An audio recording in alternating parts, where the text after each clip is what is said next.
Bom dia, paz. Muito feliz de estar aqui novamente. Muito feliz de agora ter sido promovido a amigo. Muito obrigado. Primeira vez que nós estivemos aqui, nós saímos falando sobre essa igreja para muita gente. Falando sobre o amor que nós encontramos aqui, sobre a receptividade que nós encontramos aqui. E é uma alegria poder estar aqui novamente. Então, na primeira vez que nós viemos apresentar o nosso livro, que é o Palavra Desenhada. É um livro de devocionais e orações, e para cada devocional e para cada oração há uma ilustração.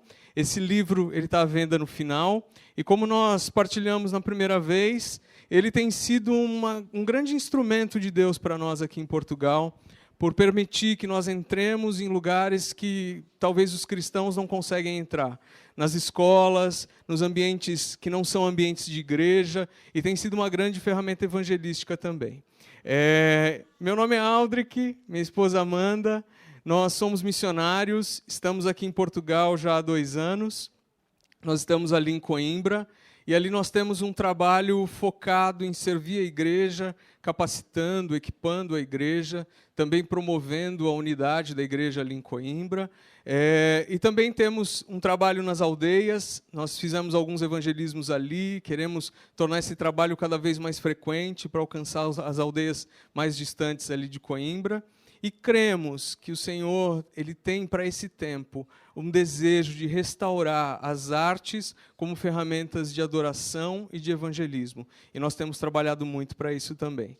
No Brasil, por 15 anos, nós pastoreamos jovens e adolescentes, e nós sempre dizemos que nós nunca tivemos ovelhas, ou a nossa igreja nunca teve membros, mas que nós tínhamos e temos filhos espirituais. Então, hoje nós temos 3 deles aqui. Eu não vou dizer quanto tempo eu pastoreei cada um deles, porque pesa muito, mas nós temos o Elió e a Maiara, eles moram aqui em Lisboa. Nós temos o Douglas, que está nos visitando em férias, mas mesmo depois de que nós viemos para cá, nós sempre mantemos o contato com os filhos, porque nós cremos que eles são herança mesmo, nós cremos que eles são a extensão daquilo que Deus faz através das nossas vidas. Nós cremos que a semente que é plantada em nós, muitas vezes, vai ter uma colheita na vida e na geração deles. Quero orar mais um pouquinho, feche seus olhos. Senhor, em nome de Jesus, nós te agradecemos por esse dia, nós te agradecemos pelo dia que o Senhor fez, nós te agradecemos porque o Senhor nos trouxe aqui e tudo que o Senhor faz tem um propósito. Por isso nós declaramos que o nosso coração, o nosso espírito, o nosso entendimento, a partir de agora estão totalmente sujeitos ao Senhor. Nós declaramos que nós só estamos abertos àquilo que Teu Santo Espírito, aquilo que Teus anjos ministradores têm para liberar sobre nós. Nós repreendemos todo enviado do inferno, todo espírito que vem para roubar a palavra que o Senhor quer lançar sobre nós. Nós repreendemos toda dispersão em nome de Jesus e declaramos que cada um dos nossos pensamentos estão cativos somente a Ti. Que o Senhor fale conosco, que através da Tua palavra nós sejamos restaurados, nós sejamos transformados, nós sejamos reavivados em nome de Jesus. Amém. Amém. Eu quero compartilhar uma palavra com vocês hoje sobre o novo, mas eu não creio que é só uma pregação, se eu posso dizer assim. Eu creio que é um marco profético. Eu creio que é o estabelecimento de um novo tempo sobre essa casa. Eu creio nisso.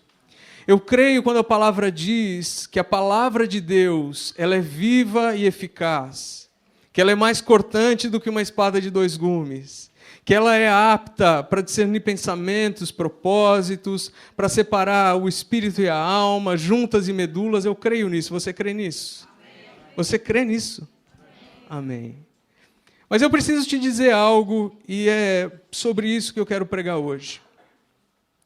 É que nós podemos tornar a palavra de Deus sem efeito. E quando nós ouvimos isso, parece uma coisa dura demais de se dizer, dura demais de se pregar, mas não sou eu quem estou dizendo. Jesus disse isso. E eu quero convidar você a abrir a sua Bíblia em Marcos, no capítulo 7. Nós basicamente só vamos ficar sobre esse texto. Vamos ler 2 versículos aí. Marcos, capítulo 7, versículo 8. Diz assim: porque vós colocastes de lado o mandamento de Deus e guardastes a tradição dos homens. Aí no versículo 13 nós lemos: fazendo a palavra de Deus ficar sem nenhum efeito pela vossa tradição. Eu vou repetir esse versículo. Fazendo a palavra de Deus ficar sem nenhum efeito por causa da vossa tradição. Quando nós falamos sobre tradição, nós não estamos falando sobre algo que é ruim em si mesmo. A tradição, ela não é ruim nela mesma. Quando nós falamos sobre tradição, nós estamos falando sobre algo que é passado de geração a geração. Às vezes é uma memória, uma prática, uma crença. Quando nós olhamos para a família de Jesus, nós vemos que eles cumpriam as tradições. A Bíblia diz que Jesus ele foi apresentado no templo quando ele nasceu. Nós lemos quando Jesus tem 12 anos, que ele está na sinagoga fazendo as leituras que são esperadas para a sua idade. Então a tradição, ela não é um mal nela mesma.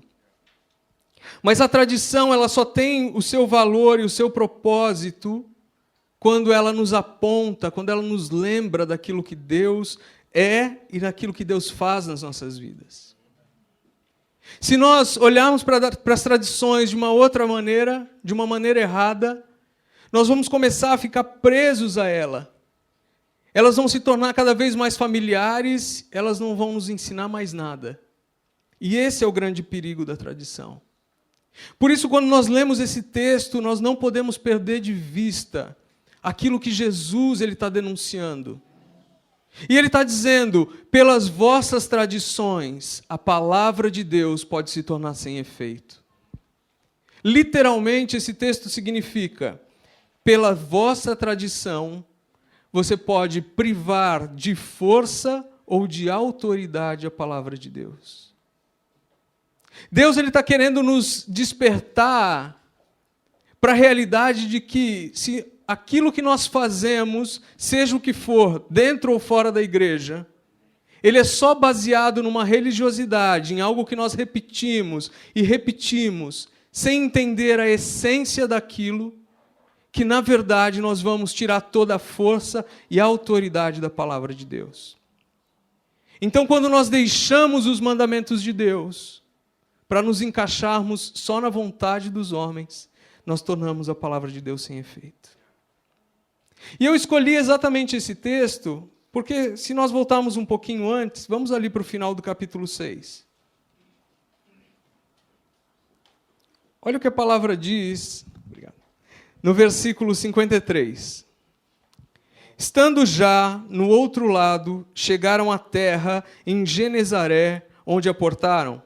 Saindo eles do barco, logo o povo reconheceu Jesus e, percorrendo toda aquela região, traziam em leitos os enfermos para onde ouviam que ele estava. Onde quer que ele entrasse nas aldeias, cidades ou campos, punham os enfermos nas praças, rogando-lhe que os deixasse tocar, ao menos na orla da sua veste, e quantos a tocavam saíam curados. O capítulo 6 todo, ele mostra como Jesus se movia sobrenaturalmente em Deus. E eu também quero liberar essa palavra sobre essa casa, declarando que por onde vocês passarem, os enfermos vão ao encontro de vocês para serem curados. Por onde vocês passarem, as pessoas vão querer a presença de Deus que está em vocês. Mas voltando para o texto, capítulo 7, versículo 1, diz assim: Ora, reuniram-se a Jesus os fariseus e alguns escribas vindos de Jerusalém. E, versículo 2, e vendo que alguns dos discípulos dele comiam pão com as mãos impuras, isto é, por lavar. Agora vamos ali para o 5. Interpelaram-no os fariseus e os escribas, porque não andam os teus discípulos de conformidade com a tradição dos anciãos, mas comem com as mãos por lavar? Existe um contraste muito grande entre o final do capítulo 6 e o começo do capítulo 7. No capítulo 6, nós vemos Jesus multiplicando os pães, andando sobre as águas, Jesus fazendo aquilo que homem nenhum podia fazer, Jesus fazendo aquilo que religioso nenhum tinha feito até ali.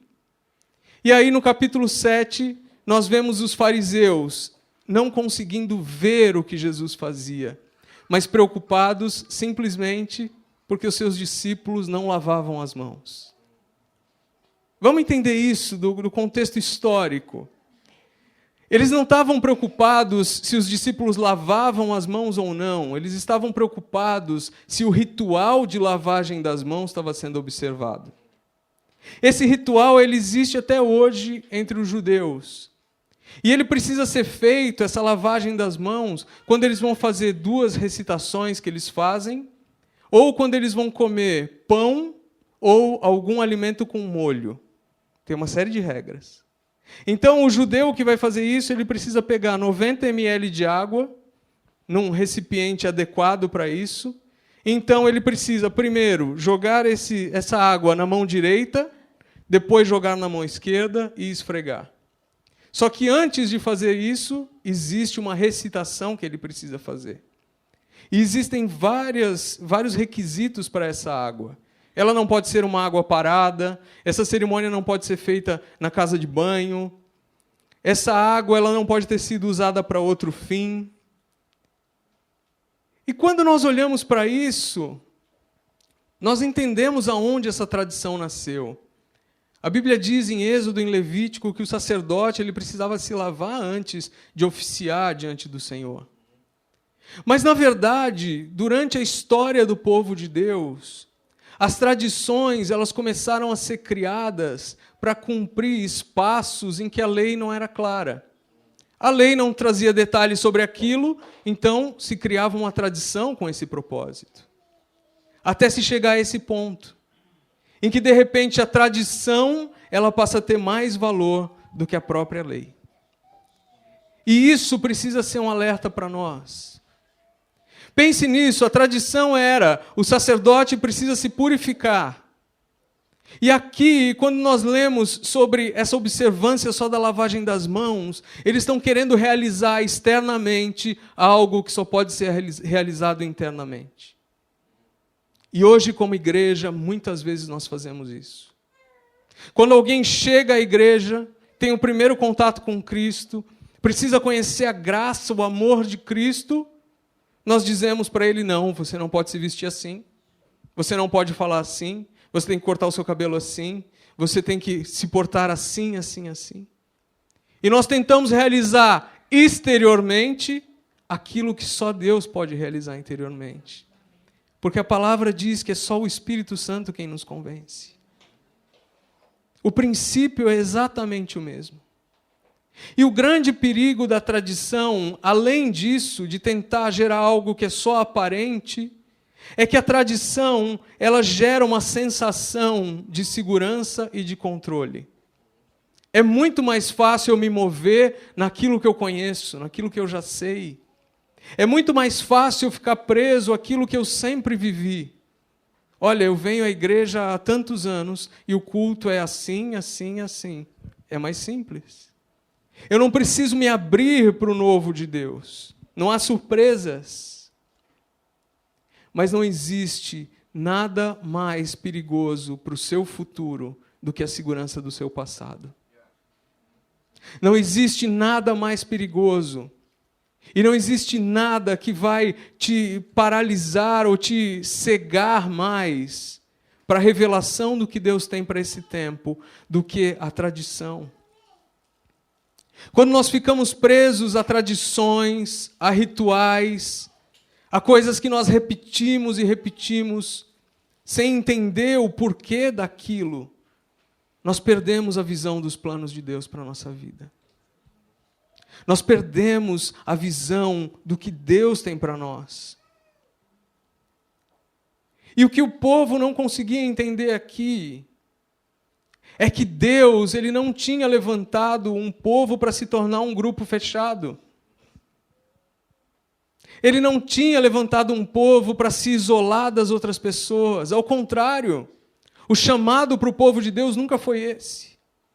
A palavra diz que nós somos luzes para as nações. A palavra de Deus diz que nós somos abençoados para abençoar. Eu não sei qual é a sua história de conversão. Eu me converti com 21 anos, já de alguma maneira tarde. Antes de me converter, eu era ateu. E quando eu cheguei na igreja, tudo era estranho para mim. Tudo. A forma que as pessoas se cumprimentavam, a forma que as pessoas se chamavam. Para mim era difícil chegar à porta e ter alguém dizendo assim, a paz do Senhor. Ah, a paz? Eu não entendi o que era aquilo. Era estranho ver alguém chamar o outro, fala com o varão ali. Varão, não sei. Ou até mesmo alguém chamando, vem aqui diante do altar para adorar. Eu não conseguia entender aquilo. E muitas vezes nós nos fechamos tanto no nosso grupo que nós esquecemos que nós fomos chamados para abençoar. Então a tradição, ela é uma prisão para a mudança. A tradição, ela é o maior inimigo da mudança. E nós costumamos ficar muito confusos com isso. Porque nós cremos que se nós estamos obedecendo os mandamentos do Senhor, então está tudo certo. Sabe quem entendeu isso? O salmista, quando ele escreve o Salmo 119, ali no versículo 97, ele diz assim, quanto eu amo a tua lei, eu medito nela de dia e de noite. E isso traz exatamente o que deve ser as nossas vidas. Ele diz que ele ama a lei do Senhor. Aquilo que ele faz não é movido por uma imposição, por uma obrigação, mas é movido por uma paixão, pelo amor que ele tem ao Senhor. E ele diz, e eu medito na tua lei de dia e de noite. Isso quer dizer que é racional, ele entende o que ele está fazendo. Ele conhece a vontade de Deus. Ele busca a revelação do Senhor para a vida dele. E a nossa vida como cristãos, ela só realmente é verdadeira quando aquilo que nós obedecemos externamente está alinhado com aquilo que nós amamos e com aquilo que nós entendemos. Quando nós alinhamos o nosso coração, o nosso entendimento e as nossas práticas, aí nós estamos vivendo uma vida cristã verdadeira. Quando nós olhamos para isso dessa maneira, às vezes é difícil entender isso, mas eu vou dar um exemplo para você. Imagina um casal que acabou de casar. Eles têm algumas semanas de casado. E aí, à noite, o marido chega para a esposa e fala assim, amor, eu tenho que te dar um beijo de boa noite toda noite? Você imagina uma situação assim? Mulheres, o que vocês achariam disso? É horrível, se ele está perguntando se ele precisa me beijar, já não é algo natural, já não é algo que é movido por amor, por paixão. Mas nós não fazemos a mesma coisa com o Senhor todos os dias. Nós não nos perguntamos, puxa, será que eu preciso realmente ler a Bíblia todos os dias? Será que eu preciso orar todos os dias? Será que eu preciso mesmo entregar meus dízimos, minhas ofertas todo mês? É todo culto? Nós fazemos a mesma coisa. Porque, infelizmente, nós fomos ensinados a viver um cristianismo que é baseado em mandamentos e não em paixão. Quando nós amamos, nós não fazemos porque tem que ser feito. Nós fazemos porque nós queremos, porque a nossa vontade está ali, porque nós entendemos que nós somos parte de algo. E é exatamente isso que o Senhor está nos dizendo aqui. Que o verdadeiro cristianismo, ele não é uma resposta a uma imposição, a uma obrigação, mas ele é a resposta do meu coração a quem Deus é. Olha o que a palavra diz aí, Marcos 7.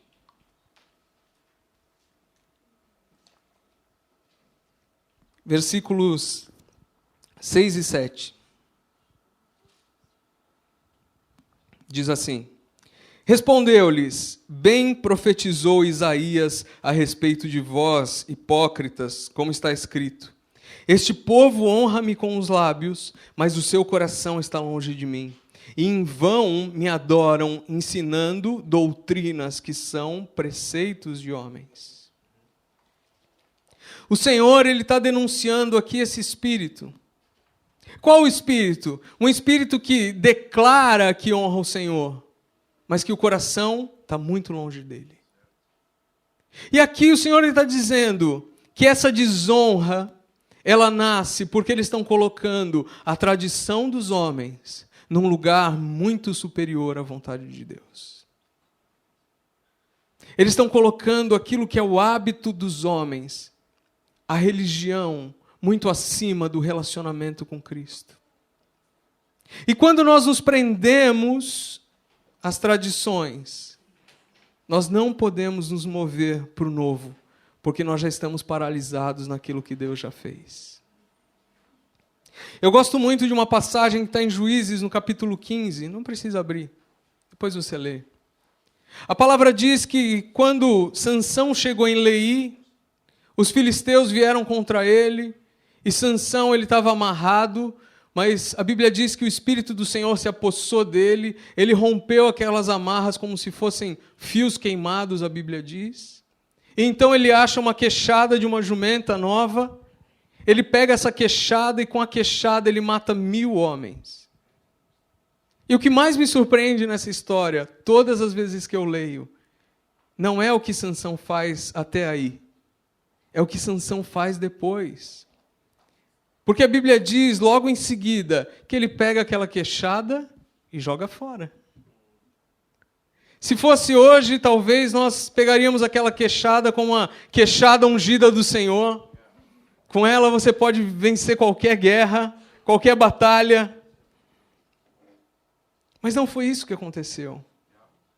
Porque ele entendeu que aquilo, por mais diferente que fosse, era algo para aquele tempo. E que para um novo tempo, o Senhor teria uma estratégia diferente, uma forma diferente de fazer.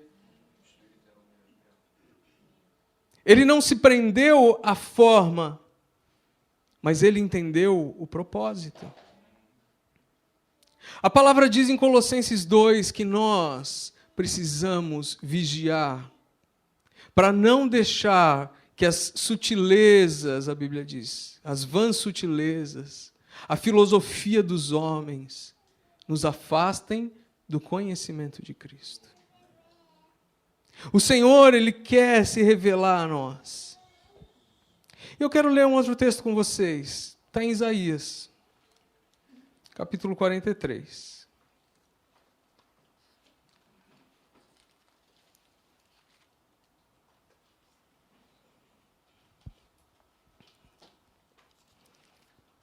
A partir do versículo 16, a palavra diz assim: Assim diz o Senhor, o que outrora preparou um caminho no mar e nas águas impetuosas uma vereda. O que fez sair o carro e o cavalo, o exército e a força jazem juntamente lá e jamais se levantarão. Estão extintos, apagados como uma torcida. Não vos lembreis das coisas passadas, nem considereis as antigas. Eis que faço coisa nova que está saindo à luz. Porventura não o percebeis? Eis que porei um caminho no deserto e rios no ermo. Vamos tentar entender essa passagem de uma outra forma. Quem aqui gosta de viajar de avião? E quem gosta de passar pelos procedimentos de segurança? Ninguém? Quem gosta de ter que tirar o tênis, o cinto, colocar tudo ali para passar pelo raio-x?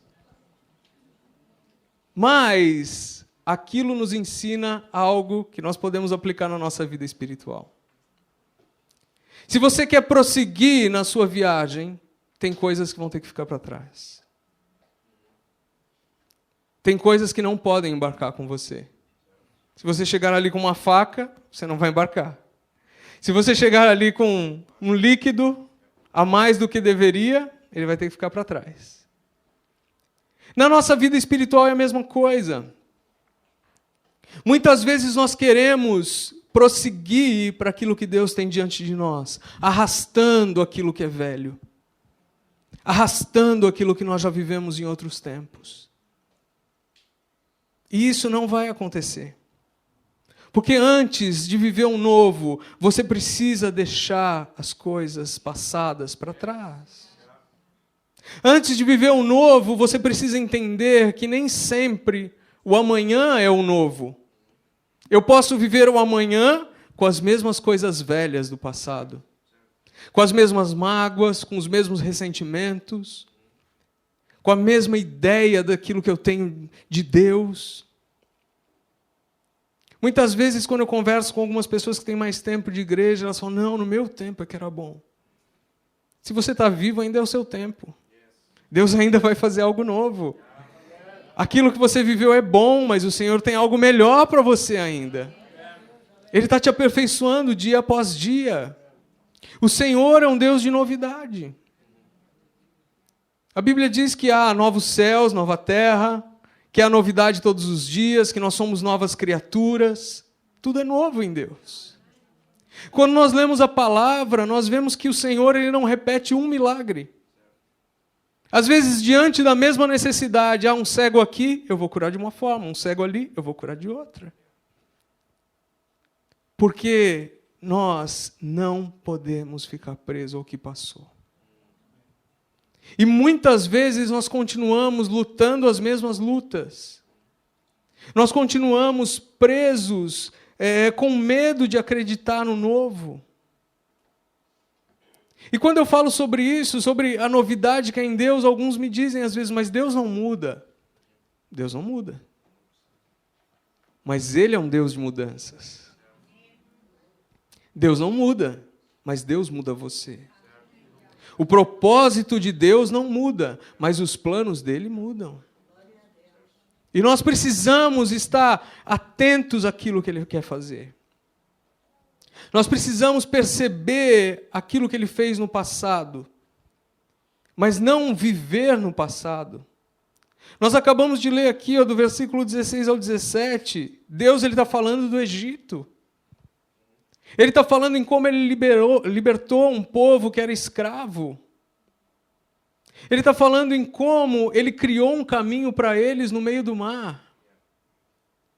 E é interessante a lógica de Deus aqui, porque no 16 e no 17 ele diz assim, lembrem o que eu fiz, lembrem como eu venci, lembrem o que aconteceu com Moisés ali no Egito. E aí no 18 ele diz, vamos ler de novo, no comecinho, não vos lembreis. Não é uma coisa que parece sem lógica? O Senhor ele começa dizendo, lembrem, esqueçam. É uma coisa sem lógica. Mas o que o Senhor quer que a gente entenda é que nós precisamos olhar para o nosso passado, nos lembrar do nosso passado com gratidão, levantar altares de gratidão, mas não estabelecer barreiras. O Senhor, Ele te chamou para levantar altares, não barreiras. Aquilo que Ele fez no passado foi bom, mas aquilo não estabeleceu um limite para o que Ele pode fazer na sua vida. O que Ele fez no passado precisa ser lembrado com gratidão, mas se nós não vencemos o nosso passado, nós só estamos garantindo que o nosso futuro seja uma repetição dele. Se nós não avançamos para aquilo que Deus nos chama, nós vamos sempre estar no mesmo lugar. Pensa nisso naturalmente, eu gosto muito de dizer isso e eu repito isso várias vezes, porque é uma forma que para mim é muito simples de entender o mover de Deus. E eu digo que Deus trabalha em estações. Eu creio nisso. Agora pensa nisso naturalmente. Se eu estou no meio do inverno, a menos 3 graus lá fora, eu visto calções e uma t-shirt para tentar fazer com que o frio se torne calor. Vai acontecer? É claro que não. Eu só vou passar frio. Porque naturalmente nós não combatemos as estações, nós nos adaptamos a elas. Se dá frio, eu ponho um casaco, ponho uma calça, uma luva, me aqueço. Espiritualmente é a mesma lógica. Eu preciso discernir o momento que eu estou em Deus na minha vida. Eu preciso entender aquilo que Ele está fazendo. E eu preciso lembrar o que Ele já fez, porque eu sei que Ele vai fazer milagres. Por isso, nós não podemos dizer, e tomem cuidado em estabelecer limites para Deus. Às vezes nós dizemos, não, eu não creio em orar em línguas. Eu não creio na palavra profética. Eu não creio em milagres. Tudo bem. Talvez seja o seu limite, mas não é o de Deus. Muitas vezes nós colocamos limites a Deus baseados nas nossas experiências. É diferente você dizer, não, eu nunca vi um milagre. É questionável, mas você pode dizer. Eu não creio, até aqui eu nunca recebi uma palavra profética. Amém. Mas isso não quer dizer que o Senhor não faça.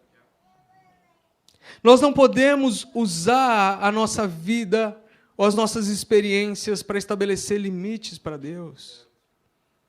Nós temos que estar abertos à realidade de que Deus ainda faz milagres.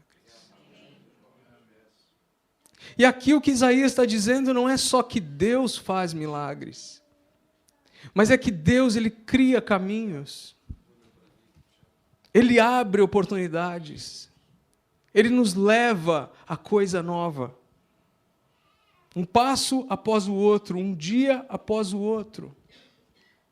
E pensa nesse texto, eis que faço coisa nova. Nova para quem? Para nós.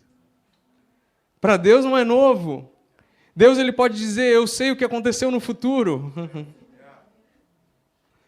Novas para nós. A natureza de Deus, ela é constante, ela não muda. Mas as obras de Deus, elas são criativas. As obras de Deus, elas são criativas. E Ele quer que você entenda isso. Ele quer que você não fique preso àquilo que passou. E sabe, eu comecei dizendo que faz 2 anos que nós estamos aqui em Portugal. E os primeiros 6 meses para nós aqui foram muito duros. Não porque, puxa, a diferença cultural, não só isso, claro, teve uma adaptação cultural. Mas porque foram meses em que Deus não permitiu que nós congregássemos em lugar nenhum. Nós visitamos muitas igrejas, conhecemos a igreja aqui, mas nós não congregamos em lugar nenhum. E quando eu estava vivendo esse momento, parecia duro demais, parecia que eu não conseguia achar meu lugar aqui. Mas quando esse tempo passou, eu consegui olhar para trás e entender que Deus precisava romper com tudo aquilo que eu acreditava que a igreja era, para Ele me mostrar o que a igreja é. Eu precisava romper com a ideia que eu tinha daquilo que Deus podia fazer ou não. Porque muitas vezes nós achamos que nós somos mais criativos que Deus, não é? Nós oramos e já damos a solução para Ele, né? Senhor, eu preciso disso, disso, disso. Se o Senhor fizesse assim, assim, assim, ia ser uma bênção. Você não é mais criativo que o Senhor. Você não é mais misericordioso do que Ele. Você não é mais gracioso do que Ele. Você não é mais abençoador do que Ele. Você não ama mais do que Ele. Tudo isso está nele. Nós só precisamos aceitar que os nossos altares não são as nossas barreiras. E que Ele quer fazer algo novo todos os dias. Quero que você feche seus olhos. Quero orar por você.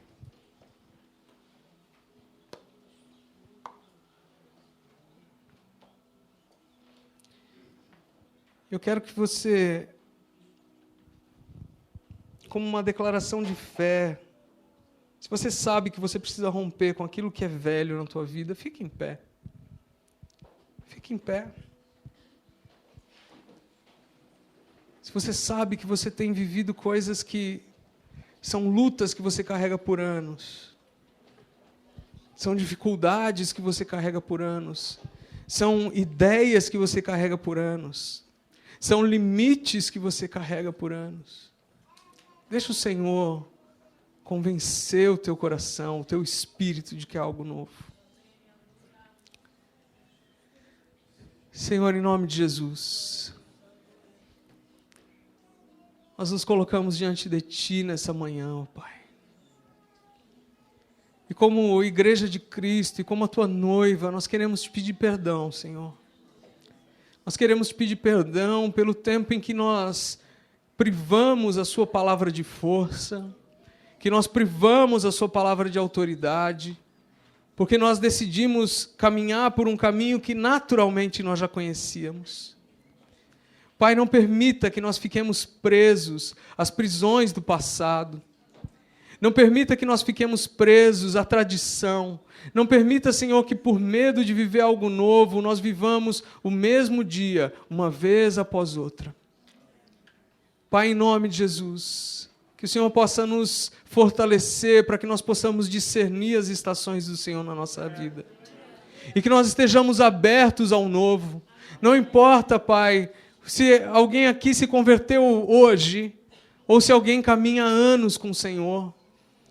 Não é essa a tua medida. A tua palavra diz que há novidade de vida, que o Senhor renova a tua misericórdia a cada manhã, que o Senhor faz novas todas as coisas. E nós declaramos que é nisso que nós cremos.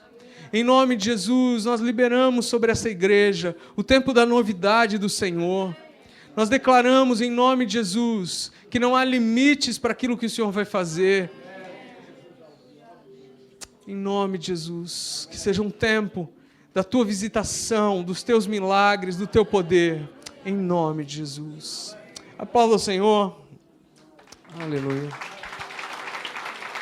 Aleluia. Glória a Deus.